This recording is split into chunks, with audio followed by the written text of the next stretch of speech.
Phinde sibingelele khona la kwiNdlovu Soweto TV. Kunama-post ebelokhu evela laphana ko-Facebook nasemagrupini ade bawashera. Athinta insizwa laphana uJumbo kanye ne-event ezoba khona lapha nge-28 ePlayhouse eThekwini. So kune-screenshot belokhu isherwa-ke khona lapho, kodwa asazi ukuthi kwenzakalani. Isimo sikaJumbo sokwenza ukuthi ngikhulume ngayo ukuthi insizwa yasondela kakhulu kumaskandi, kodwa-ke sizofunda la indaba ebhalwe laphana kuyilanga. Bibhalwe Friday ngeyi-20 kaFebruwari ithi owokholo ucacisa ngokungezwani kwakhe noJumbo. Ubani lo? Kuthiwa uLungelo akabonakalanga emcimbini wosuku lokuzalwa kukaJumbo. uLungelo uHlongwane uwumculi naye we-gospel. Udaba lubhalwe uThando Luhle Ngubo lufunde kanje: ucacisa amahlebezi ubudlelwano obumuncu okuthiwa buphakathi kwakhe nozakwabo umculi wokholo uLungelo Hlongwane, okuthiwa useyinkukhu nempaka nozakwabo abe bengamathi nolimi naye uJumbo. uLungelo ubekhuluma naleli phephandaba lapho eqinisekise khona ukuthi ukhethe ukuhlukana noJumbo ahambe indlela yakhe. Emicimbini eminingi uJumbo noLungelo bebengahlukani, bejwayele ukucula bobabili.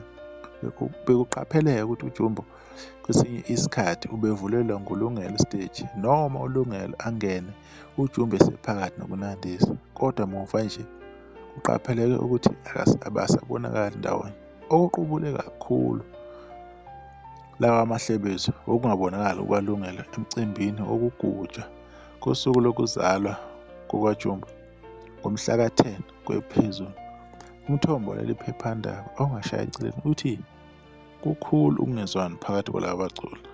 Uthi okuvela njengomnyombo wengxabano yabo ukuthi uJumbo ubengafuni uLungelo axhumane nabanye abantu, emlawula ukuthi aphile kanjani nobani. uJumbo nguyena obekhokhela uLungelo irenti endaweni abehlala kuyona, emthengela ukudla nokunye. Bekuthi uma beyosebenza uJumbo amnike ingxenye yemali ayikhokhele. Inkinga beqala uma uJumbo esefuna ukushayela uLungelo umthetho emlawula, sekunzima nokuthi ahlangane nomndeni wakhe, kusho umthombo. uLungelo uqinisekisile ukuthi uqoke ukuhlangana noJumbo, kodwa akukho ukungezwani okukhona phakathi kwabo.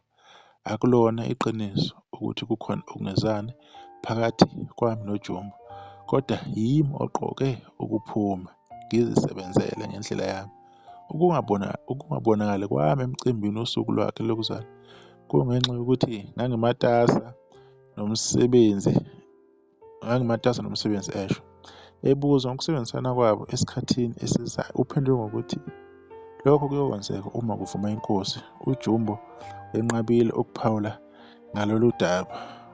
Okuthe uma bemthinta uJumbo wathi uma senikhulumile naye uLungelo qhubekani naye, akukho mina engizokusho. Kuvala bani-ke uJumbo. Isho njalo-ke indaba laphana-ke ibhalwe kwiLanga page 3 kwiLanga laphana Friday.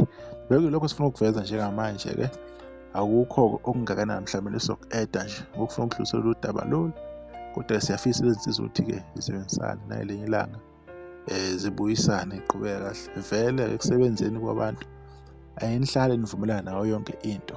Khona lapho ukuthi umsebenzi uma omunye nomunye ekhula nomunye uma ekhula kuhambe kuba nama-clash. Ingxenye yempilo le, kodwa-ke sizoyibamba lapha-ke ividiyo-ke khona la kwiNdlovu Soweto TV. Isibudwe nokusasa.